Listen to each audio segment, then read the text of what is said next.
Hey everybody, Chip and Joanna Gaines here in beautiful Waco, Texas. We're excited to check in with some of the people that are making up the shows for the Magnolia Network.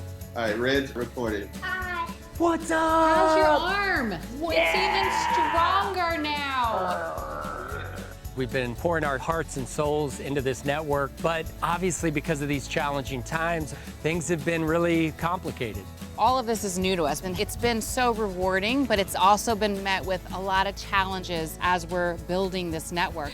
Stop, hey, buddy, stop. But we just thought it'd be a good time to have some conversations with a lot of the people behind these shows so that you can get to know them a little better, hear how they're dealing with all of this. And ask, what does the new normal look like to you?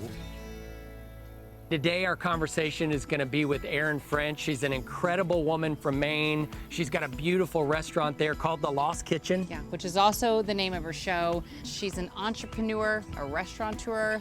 And the only way you can get a reservation at the restaurant is via postcard.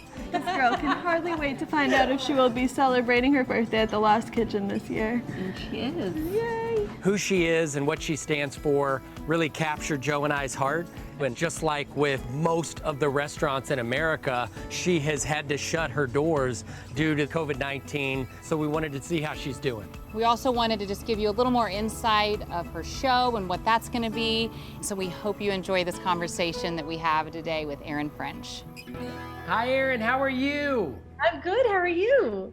Oh my goodness, we're hot. We're hot. How is it there in Maine? Beautiful, I'm sure. Perfect. Steamy 68 degrees. No, we gotta go to Maine. It's like 105 right now. Kill me. Stop, and Kill it's me. just hot. We're me. jealous, clearly. Ow. Babe, that last one was real Yeah, severe. Stop. Do I need stitches? Are you at the restaurant, or is this your home? No, I'm at the restaurant, which, you know, Is like her Is home. Yes. Yes. Home away from home. How you doing? How are you doing in this crazy time?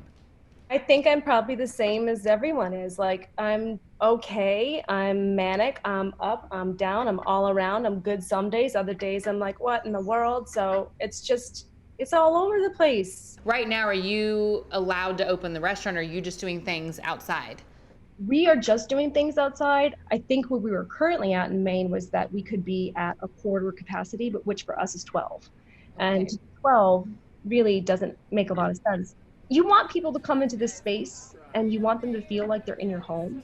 And I can't do that right now. If I'm covered in a mask and we're covered in gloves and you have to spread out, this is supposed to be a place to get away and relax and forget about it all. And so something about opening this space up doesn't feel right to me. So it's like, let's do these other things. And these are all projects, other things that I always wanted to expand upon and do, but I could never do while the restaurant's open. No way. It's not going to happen. So I keep trying to look at this as this is my moment and my opportunity to tackle all these other projects. So we started doing this idea of this online farmers market so that people could come and pick up fresh local food that's supporting local farmers. They could pull up, we'd put it in the back of their car, and it would just keep local food pumped through our community. Hey! Thank you so much. Yeah, you're welcome. This one or this one? Here's for your puppy. Oh, thank you so A much. little marrow. Enjoy. We started doing lunch. We've never done lunch before, and we're doing prefix fried chicken outdoor lunches. We made this beautiful outdoor space that sits overlooking the pond, and we've got the cabins. Tell us a little bit about these cabins. Where are you at there, and what's the next step? I always wanted places for people to stay the night when they would roll out of here after a 4-hour dinner and just walk across the bridge and listen to the waterfall and fall asleep in like some beautiful glamping cabin. Here we go. So this is it. You're sitting here in this structure, the glass looking up above you, And the stars up here, and looking out this way. The same place where your lettuce on your plate just came from, right here.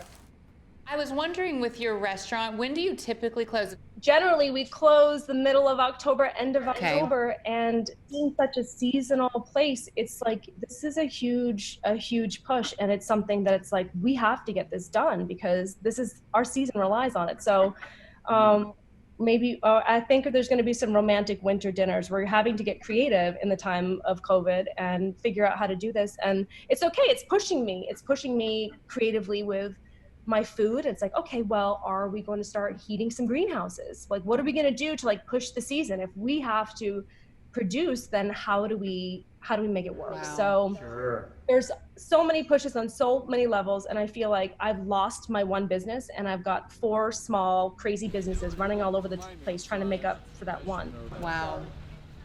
Michael seems to be an optimist to some extent, like me. How's he doing? I mean, are you guys holding up okay? Does it feel like your relationship is shoring up in ways, or has it challenged you in ways that you never expected? I think he's only slept in the barn like twice through this whole thing, so it's not too bad. I think like 2 nights in the barn out of how many months is like One night. okay, one night. 1 night on the couch, 1 night in the barn. One night. Hey, Michael, keep her honest. Boy, she's starting to veer from the truth a little bit. You keep her honest back there. First of all, Chip, great question. Secondly, we are tighter than ever. I love We this are one. tighter than ever. We are tighter Amen. than ever. We really are, and I'm thankful for the time with my family and just to be together and push through it. You know, if you can make it through this, you can make it through anything. Exactly. Amen. Joe and I keep saying that too. I think we're such I kindred. gotta chime in. Somebody can't said help to me it. the other day, if you haven't broken up at least once during COVID, then you're not trying. Yes. Oh, we feel that feeling. But do you find yourself to be a little optimistic and excited once this kind of rolls past us that you're going to be stronger, for it? I think that I feel really fortunate that I grew up in Maine, because there's something I think about winter that you always know that there will be spring on the other side. And I've always just had it in me to to think of spring and know that you're going to get through it. Wow. There are moments when I get scared. I mean, we all get scared, I'm not going to lie. There are moments when I'm like, oh my God, like it can be very devastating when I come into the restaurant alone and you think like, is it over? Like, is it ever going to come back? But we have to get over that. And I keep telling myself, you just have to forget everything you thought you knew. Dining out is completely changed, and it's what you're going to make it to be now, because we have to find a way to be together in a safe way and socialize and feed our mental health, because it was never all about the way everything tasted. It was about making people feel good together. So like, how do we get back to that? I think in moments like this, when you feel pressed, there are those who may freeze and shut down. What I'm seeing with you is like, oh, this is where all the ideas, it is a gift. So it's amazing to see the process and how you've worked through that. So I think for many people that are gonna watch this, they're gonna just be so inspired by how when pressed, beautiful things come from that. I mean, hard times, that's where real adrenaline comes from, right? Yeah. You don't get it from your easy days. Like, we needed this. Like, some of us needed this kick and this push to like make us stronger. And everything that I've ever accomplished or ever done, it always came from hard days. And it was what you did with it and what you made of it and how you pushed yourself. So it's taking the challenge and trying to find something better out of it. Yes, ma'am. Erin, as always, it's a pleasure. You were an inspiration to Joe and I. We are so excited about your show, The Lost Kitchen. It's beautiful. Keep your head up. Keep putting one foot in front of the other. We know you will, because you don't know any other way, but we're pulling for you in a big way. And you've just got big cheerleaders here in Waco, Texas, and we're cheering you on all the way. Thanks, guys. I can't wait to share this place that I love so much with you and just where we're headed. Thanks, Erin. Thanks, guys. Thank you See so you, much. Erin.